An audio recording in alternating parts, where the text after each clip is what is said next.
What up YouTube, Salvador Brinkman here, and today I want to talk about how you can raise money for your nonprofit organization. How can you actually get funding for a nonprofit in today's economy, in today's global world, with all the options that are available to us. Now there are some of the traditional ways you can go out there and you can get funding. You can apply for grants, you can maybe recruit a board member who's willing to support your nonprofit. You can go out there and get donations from the public in a grassroots fashion, but I don't want to cover that too much on this video. Instead, I want to talk about more of the newer ways you can go out there and you can put yourself online and you can actually get funding from the crowd. So today, I'm going to be giving you three strategies that you can use to get funding from the crowd.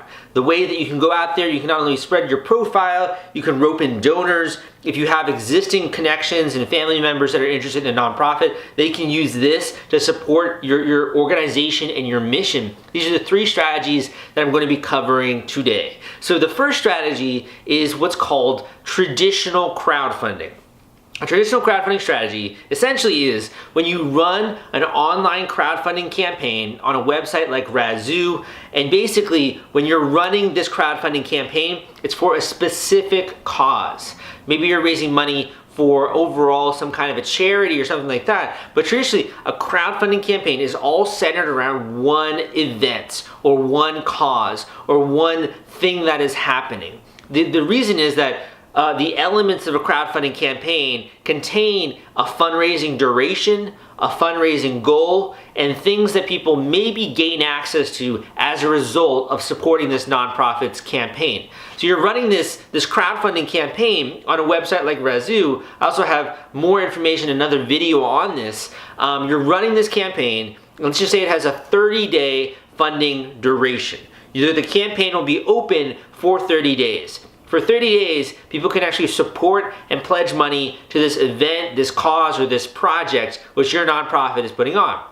After those 30 days, they no longer can actually support this project. Now, aside from the fundraising duration, you also have a fundraising goal. So the fundraising goal is your sort of target estimate of what you need to be able to complete this project, or what you need to be able to have this cause be supported, or whatever event you're kind of running here. So let's just say your funding goal is $20,000. Your goal is to hit this within 30 days. Now the cool thing about a crowdfunding campaign actually is that many campaigns will actually exceed their fundraising goal. So while you might set, say, a $20,000 fundraising goal, you'll likely exceed it if you build up enough hype and attention around this campaign. Because people see, oh wow, like what is this whole event that's happening that everyone's talking about, that their friends are supporting? What is this nonprofit organization? Like what is this project? When they discover it, they're then likely to watch the video, they get a chance to get to know you and your organization and your campaign page and these different things, and then they decide to support it. So as long as there's a funding duration, as long as there's still a few days left, they're more likely to support it if they see a lot of their friends have, and there's a little bit of what we call in the industry social proof to the actual campaign. So that's a traditional crowdfunding campaign, and if you'd like, I'd include a link down below with some of the major nonprofit crowdfunding platforms that are out there.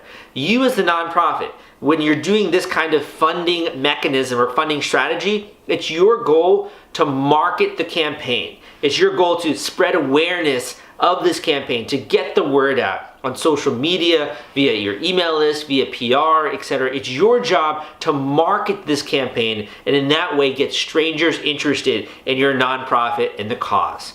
Now there's another type of crowdfunding. This type of crowdfunding is called peer-to-peer fundraising.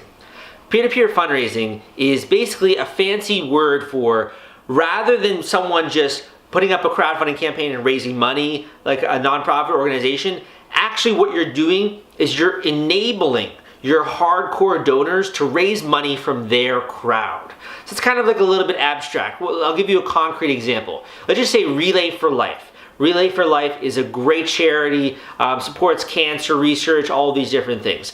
So this event that happens, this Relay for Life event, a nonprofit puts on that event. And then the people who are participating in the event, the runners or the walkers, they go out there to their network and they then solicit donations from those people, from their friends and family. And quite frankly, those are the people that are going to be most receptive to that kind of a message. If you're going to your friend and you're asking him to support your Relay for Life or to support you in this event, he's more likely to do that than if some random charity is like, hey, will you donate to our organization which helps with cancer research? There's a little bit of a better ask when it comes from someone that you know, like, and trust.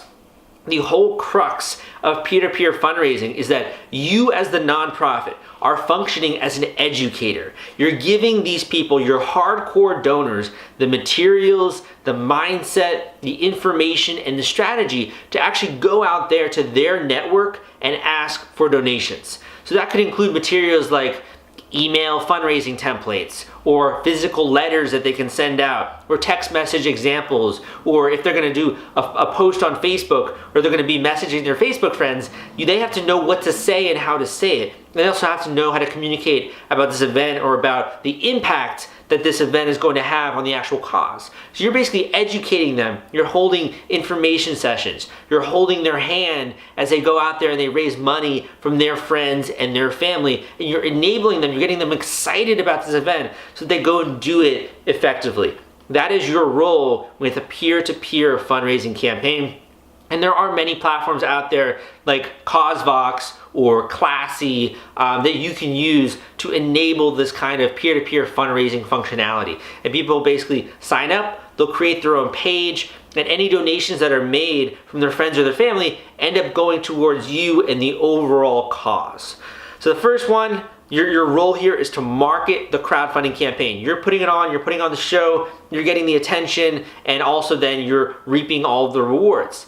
The second, you're not doing too much of the marketing, you're more of like an educator, you're more of a trainer, and you're enabling the core donors in your fundraising base to go out there and to get funding from their network. Now, the last type of online fundraising is more for smaller nonprofits and more for if you're raising money for a small cause. So by small cause, I'm talking about like maybe $5,000 to $10,000. You do see some campaigns here that raise like $100K or $65,000, but it's very rare.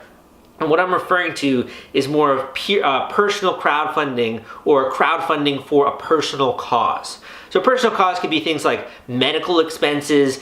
You could be raising money on behalf of someone who maybe suffered from a really tragic event. Could be raising money for a memorial fund, for education expenses, volunteering expenses. This is more of a type of campaign that you would run on a website like GoFundMe, or that you might run a Facebook fundraiser for, or you might do it on a website like Give Forward or Generosity or You Caring.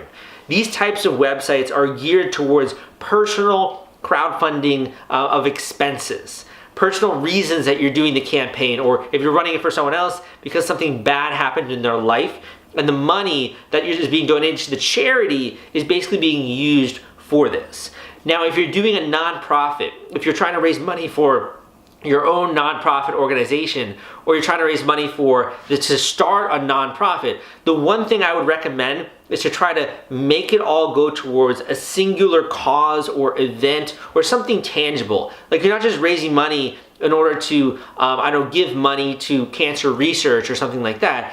You're raising money for something tangible, maybe to put on this event which helps kids in inner city schools or something like that. Try to make it a tangible event or a tangible project. People are more likely to support you when you're doing this third type of crowdfunding that way. Or don't just say like, I'm raising money for broad startup costs related to the nonprofit. Really try to make it concrete and really nail on or hone in on those deliverables that people are going to be able to see when they actually give money to this crowdfunding campaign. So that way it doesn't feel like you're just kind of like taking money from them and they don't know where it's going to go. So that's my advice for you if you're going with this third type of crowdfunding campaign.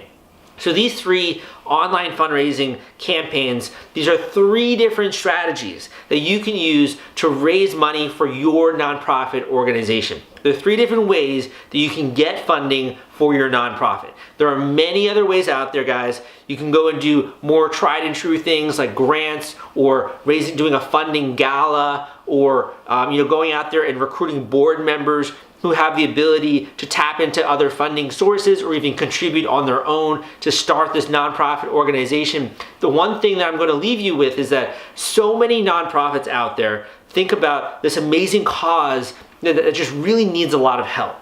And the reason that these people or these individuals or this horrible event, like, they need the help and guidance of an organization. And that's great, because that's where your passion comes from. You're passionate about helping a certain group of people, or you're passionate about improving the conditions for these people around the world, or maybe you're passionate about this movement of making social change in a certain way. So that is awesome. Those are, in a certain way, your customers. But at the same time, the reason why many nonprofits fail is because they don't take into account the other side of that equation. In order to help these people on this one side of the equation, you have to know how to get funding. You have to know how to fund your operations. You have to know how to get other people jazzed up and excited about helping them with the same level of fervor and passion and emotion that you feel for helping this demographic. It's all about communication, understanding how to do that, how to sell your vision, and how to tap in to these different funding sources. That's when a successful ecosystem is created. When you have the donors, a strong donor database, when you have the nonprofit, which is the organization handling all the inner workings, handling distribution of the assets, and etc.